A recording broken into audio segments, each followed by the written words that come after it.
Hello, welcome to this tutorial about Windows Movie Maker and making videos for YouTube.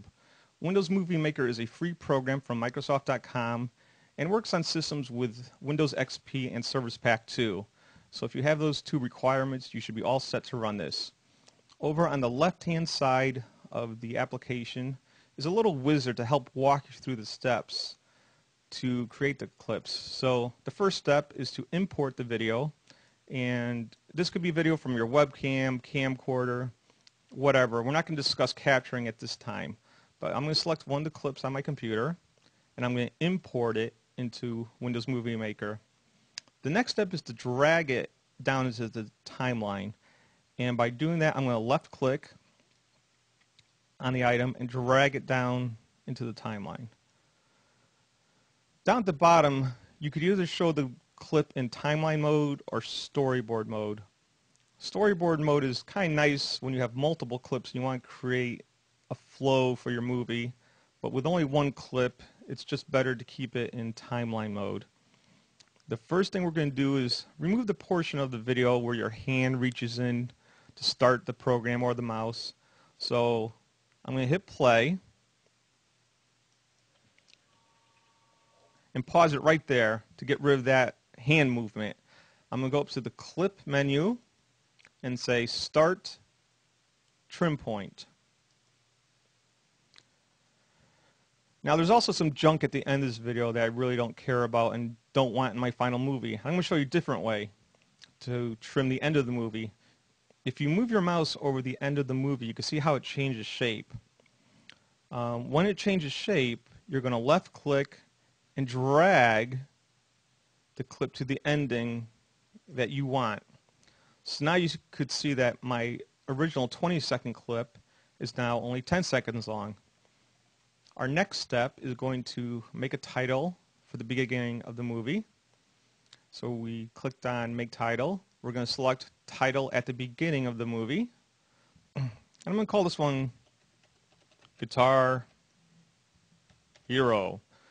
You have options to change the text font and colors, and you can also change the title animation.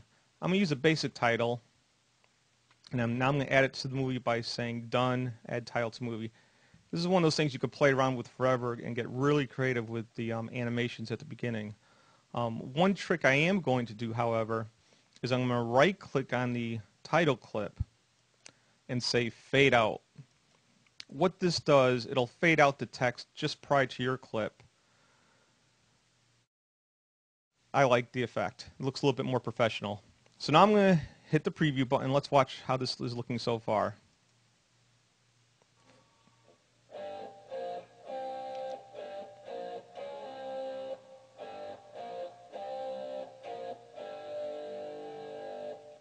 Okay, I'm pretty happy with this for this example. So now we're going to create the movie. So we go up to File, and we're going to say Save Movie File. Now, you're going to select My Computer because you want to save it to your computer. We're going to call it Guitar Hero. Hit the next button. And here you're presented with a whole bunch of different settings that can be confusing for a lot of people. I recommend using video for broadband at 512. If you choose anything less, like these, you get a poor quality image. Anything higher, and you're just making large files for no reason, because you don't get that much of an increase in quality, and YouTube re-encodes the video anyways. Through a lot of experimentation, I've found that the video for broadband setting seems to work best for YouTube as a good compromise. So once you select video for broadband, you just hit next, and the movie will start to render. Now sometimes if you have a long clip, this can take quite a long time to do, but in our case, because it's a 10-second clip, it doesn't take all that long. Once that's done, you can play the movie when you're finished, see what the final product looks like.